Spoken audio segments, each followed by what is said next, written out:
I've watched riders drop $20,000 on bikes that lost half their value before the first oil change. One guy I know is still paying off a loan on a motorcycle he can't even sell for what he owes. Financial devastation doesn't begin to describe it. In this video, I'm exposing the absolute dumbest motorcycle purchases that'll drain your bank account faster than a hole in your gas tank. These aren't just bad bikes, they're financial disasters that have left owners broke, bitter, and walking. Stick around if you don't want to be next. Number 1. Harley-Davidson Street 750. The budget Harley that'll break your budget. You know that feeling when you think you're getting a deal but you're actually getting screwed? That's the Harley Street 750 in a nutshell. Harley's desperate attempt to lure in younger riders with something that wouldn't instantly bankrupt them ended up being a financial nightmare anyway. This bike was supposed to be the affordable entry point into Harley ownership.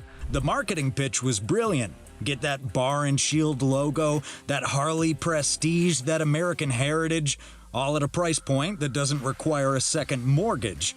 But man, did they cut corners to hit that price target.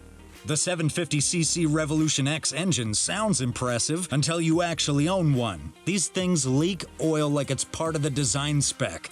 And that's if you're lucky enough not to experience the overheating issues. Around 10,000 miles, many of these bikes develop this weird knocking sound that your mechanic will charge you $800 just to diagnose. But the real pain comes when you try to sell it. These things lose value faster than ice cream melts in July. We're talking 40% depreciation in the first year alone. I've watched guys list 3-year-old models for less than a third of what they paid new and still struggle to find buyers. The electrical system on these is a complete joke. The wiring harness seems designed by someone who was actively trying to create problems. Switches fail, lights go out randomly. The fuel pump likes to take vacations without warning. And don't get me started on the paint quality. I've seen better finishes on children's toys. The stupidest part? For the same money, you could buy a used Japanese cruiser that'll still be running strong when your grandkids are old enough to ride. Hell, a used Yamaha V-Star 950 will outlast cockroaches in a nuclear winter, while the Street 750 is sitting dead in your garage. Number 2. Ducati Diavel, the Italian money pit. While Japanese bikes might keep your bank account somewhat intact, Italian motorcycles turn your financial future into a horror movie. The Ducati Diavel is the star villain of this particular nightmare. Look at it sitting there, all muscular curves and aggressive stance with that roaring 1198cc Testastretta engine promising to melt asphalt. It's the kind of bike that makes people stop taking photos of Ferraris to stare at what's parked next to them. But that visual orgasm comes with a price tag that just keeps on taking. Let's talk maintenance schedules that feel like they were designed by a sadistic accountant. That desmodromic valve system, it's a mechanical marvel that requires specialized technicians charging $400 an hour to adjust. The Diavel demands valve checks every 7,500 miles. That's roughly $1,500 just to have someone tell you if your valves need adjusting. And if they do, add another grand to that bill. Then there's the electrical system that seems allergic to reliability. The sophisticated electronics package is essentially a time bomb of financial ruin. When the dashboard starts flashing error codes, your Ducati mechanic starts planning his Caribbean vacation on your dime. Fault codes that would be a $200 fix on a Japanese bike somehow cost $1,800 on the Diavel. Don't forget the tires designed specifically for this bike that cost twice what normal rubber does. Or the proprietary parts that can only be sourced from dealers who mark them up like they're made from unicorn hide. Even routine maintenance requires specialized tools that most home mechanics don't have. Number 3. BMW R9T, German engineering at its most expensive. Now let's talk about German bikes, where engineering meets extortion. The BMW R9T isn't just expensive to buy at around $16,000, it's a masterclass in ongoing financial bleeding. You know what mechanics call these bikes? Retirement funds. Not for the owners, for the mechanics working on them. Let me break down the real cost of ownership here. The R9T requires specialized BMW servicing that makes Italian maintenance look reasonable. A simple annual service starts around $400. That's just for basic fluid changes and inspections. Need your valve clearances checked? That'll be $800 minimum. The shaft drive service, which you can't skip unless you enjoy catastrophic failures, runs well over $1,200 at most dealers. Then there's the parts. A simple set of brake pads costs triple what you'd pay for Japanese equivalents. The electronic components are sealed systems that only dealer technicians can access with proprietary diagnostic equipment. Even something as basic as an ignition switch will set you back $300 plus labor. The depreciation is where things get truly painful. These bikes lose value faster than free beer disappears at a biker rally. I've seen owners drop $18,000 on a new R9T with a few farkles, then struggle to get $10,000 for it just 2 years later. That's $4,000 per year in depreciation before you even count the maintenance costs. The most ridiculous part? You're not even getting superior performance.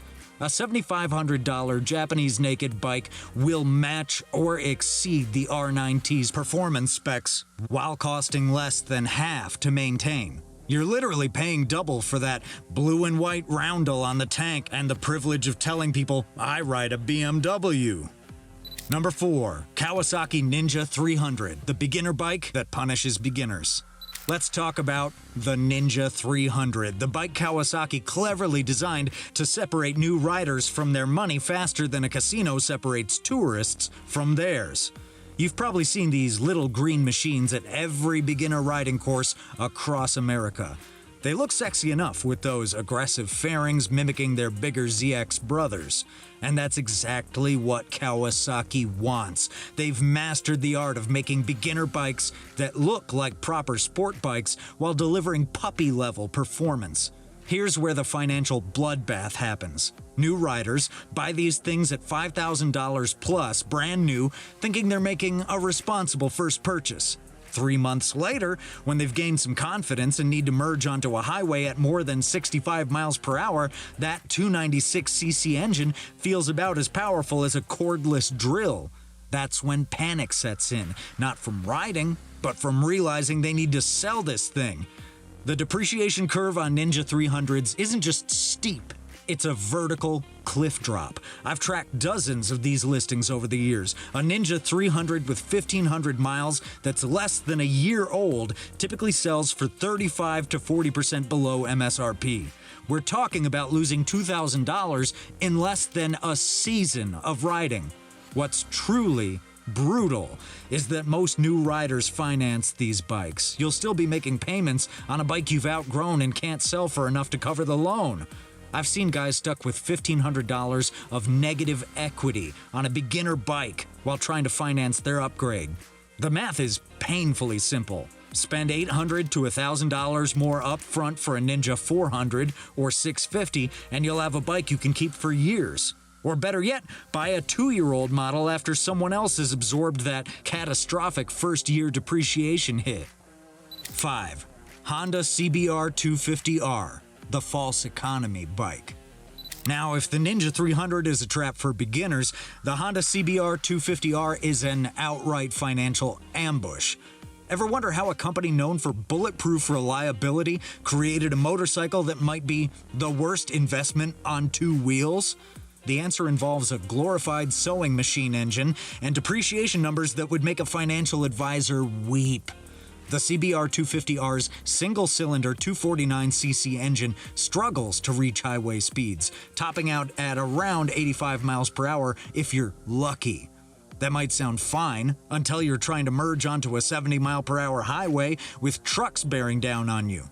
Nothing builds confidence in new riders like the terror of full throttle and still getting nowhere fast.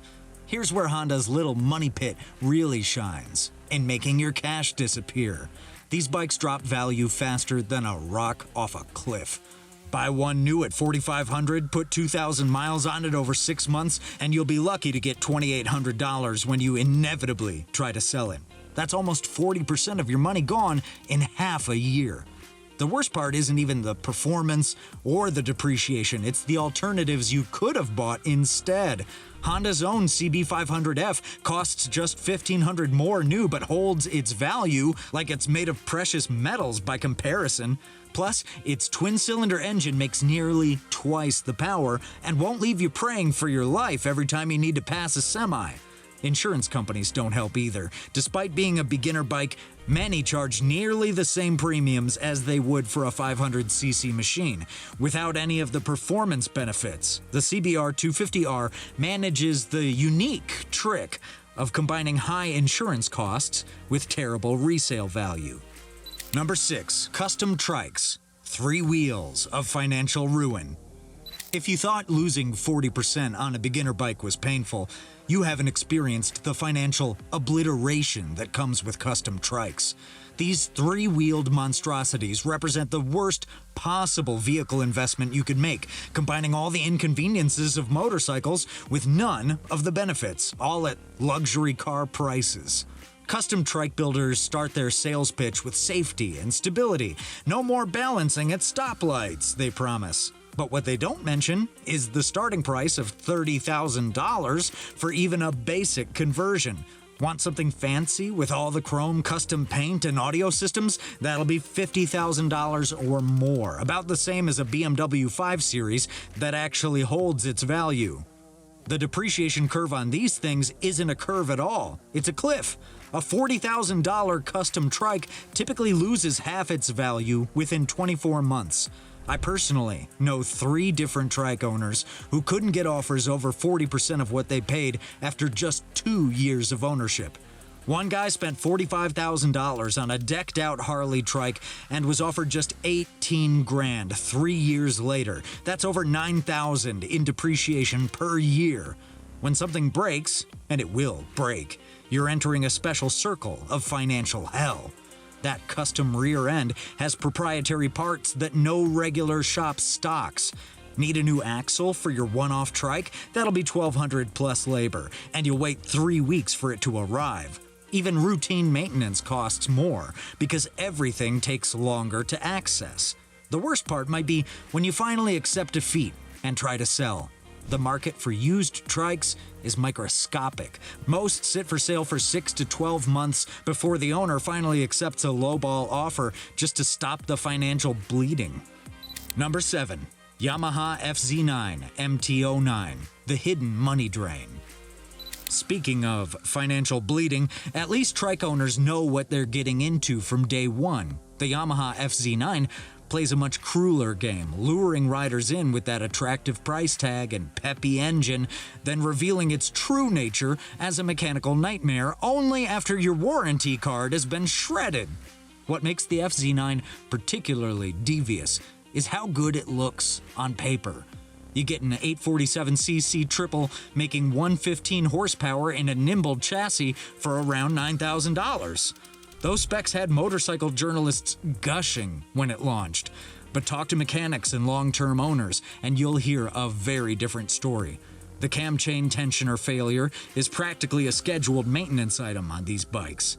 Around 15,000 miles, conveniently just after the warranty expires, many owners hear that dreaded rattle that signals a $1,100 repair bill.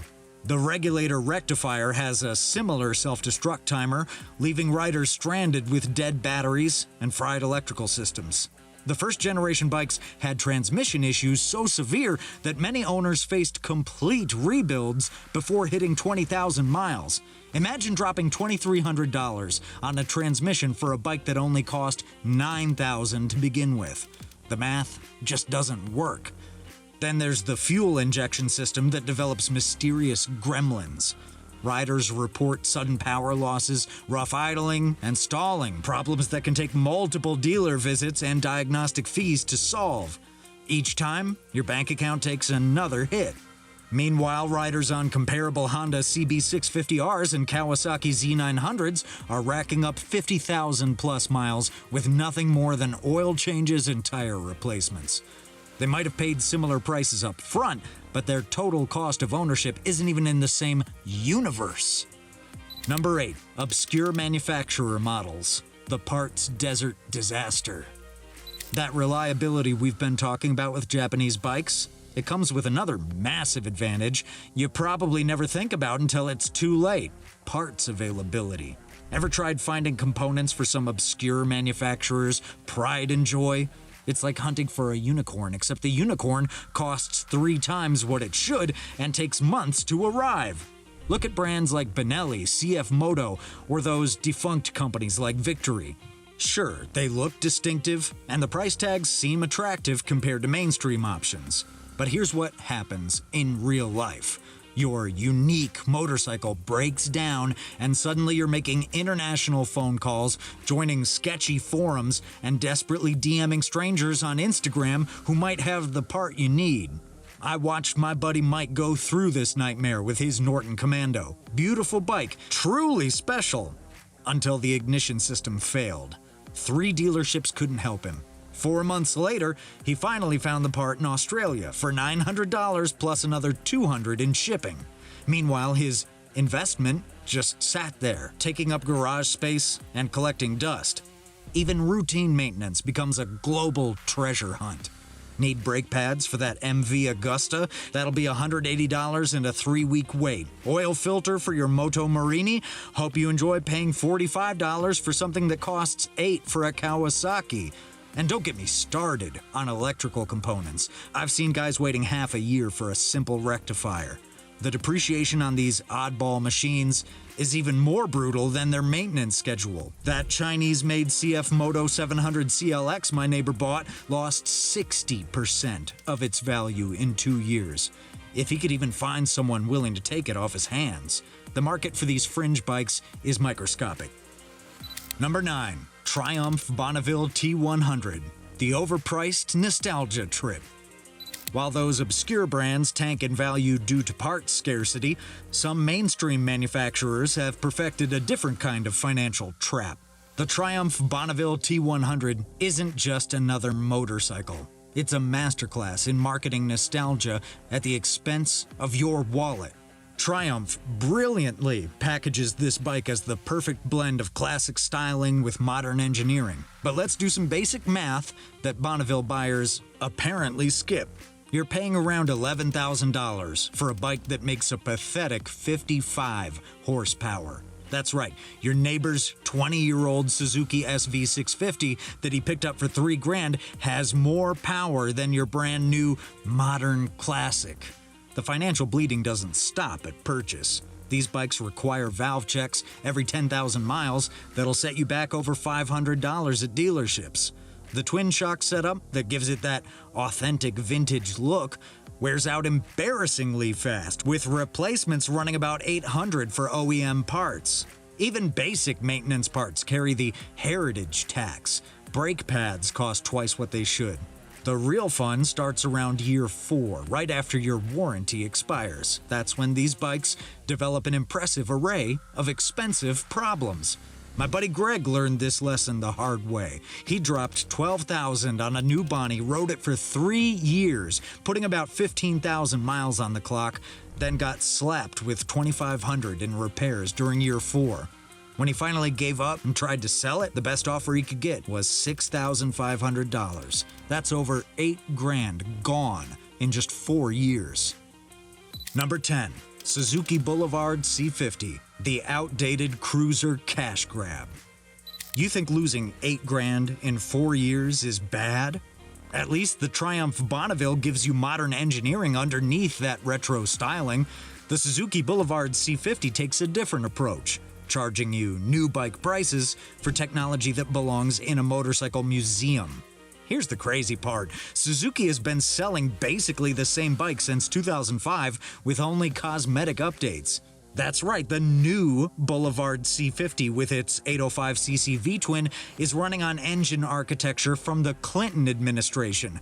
The fuel injection system was finally added in 2005, and Suzuki apparently decided mission accomplished and stopped development entirely. Yet somehow in 2023, they're still charging $8,500 for this relic.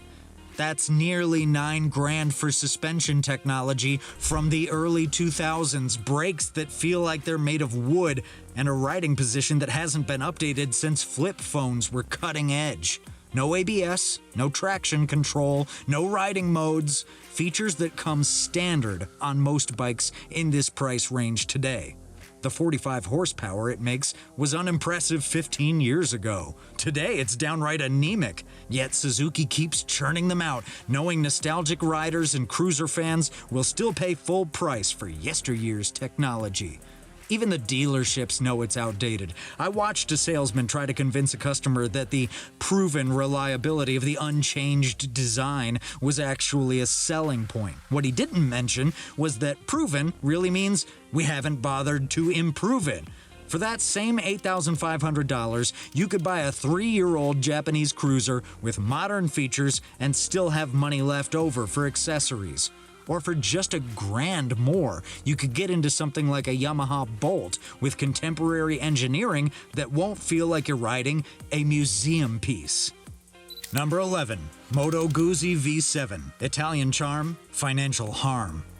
While that Suzuki is stuck in the past, at least it usually starts when you hit the ignition. Now let's look at a bike that combines old-world Italian charm with new-world problems. A motorcycle that costs you money even when you're not riding it. What's the true price of character when it comes with its own special brand of financial suffering? The Moto Guzzi V7 is what happens when romantic marketing collides with financial reality. You've seen them in coffee shop parking lots, those distinctive transverse V-twin engines jutting out from the sides like mechanical wings. They're undeniably eye-catching, and that's exactly what Guzzi is banking on when they charge $9,000 for a bike with performance specs from the last decade. The electrical systems on these things are legendary for all the wrong reasons. Ask any V7 owner about their experiences with stators or regulators and watch their eye start twitching.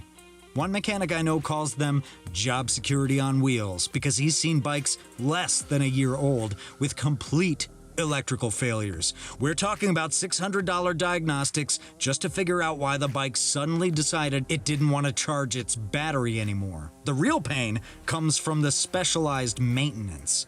Those sideways mounted cylinders require specific tools and experience most mechanics don't have. A basic valve adjustment starts at $700, nearly double what you'd pay for a comparable Japanese bike. And good luck finding parts quickly when something breaks. I've seen owners waiting 6 weeks for simple components that would be next day parts for a Honda. My buddy Kevin learned this the hard way. He dropped $8,900 on a V7.3, babied it for 2 years, and still ended up replacing the entire wiring harness and voltage regulator for $1,800. When he finally gave up and sold it, he got a whopping $5,000, losing nearly $6,000 to own an affordable Italian bike for 24 months. Number 12. Royal Enfield Himalayan, the adventure bike that's its own adventure. That $6,000 loss on the Guzzi starts looking downright reasonable when compared to the Royal Enfield Himalayan. This bike isn't just a poor financial decision. It's practically an abusive relationship with your bank account. Royal Enfield markets this as their affordable adventure bike that'll take you to exotic locations. What they don't mention is that the most exotic place you'll visit is the inside of every repair shop between here and wherever you break down next. The Himalayan packs a mighty 411cc engine producing a whopping 24 horsepower. That's not a typo. 24 horsepower to move over 400 pounds of motorcycle. For comparison, that's about what a 1970s Honda put out, except those bikes weighed 100 pounds less. On highways, you'll be pinned at full throttle while semis blow past you like you're standing still. What makes this truly special is the build quality lottery. Some owners get lucky with minimal issues. Most aren't so fortunate. Frame cracks around the headstock and subframe are disturbingly common. The electrical systems seem designed by someone who learned wiring from YouTube tutorials. Fuel delivery systems clog regularly. Engines burn oil faster than they burn gas. I know a guy named Travis who thought he scored a deal on a new Himalayan for $4,500 within 8 months. He'd already replaced the stator, $300, fixed a cracked frame, $450, and dealt with constant carburation issues, $350 more. When he finally gave up and sold it, with under 3,000 miles, he got a whopping $2,200. That's a 75% loss when you include repairs. The punchline? This is their improved version. The first generation bikes were so problematic they got pulled from some markets entirely. So there you have it. 12 different ways to flush your hard-earned cash down the toilet on 2 wheels. These aren't just disappointing motorcycles, they're financial catastrophes with engines attached. The purchase price is just the tip of the iceberg, and too many riders don't see the massive chunk of ice waiting to sink their financial ship underwater. What separates smart riders from suckers is understanding the total cost of ownership. That exotic bike selling for half its original price isn't a bargain, it's a warning. There's always a reason why that dream bike is suddenly affordable. Do your homework, read owner forums, talk to mechanics. Calculate what that bike will actually cost you over 3 years, because at the end of the day, the most expensive motorcycle isn't the one with the highest price tag, it's the one that bleeds you dry after you've already signed the papers.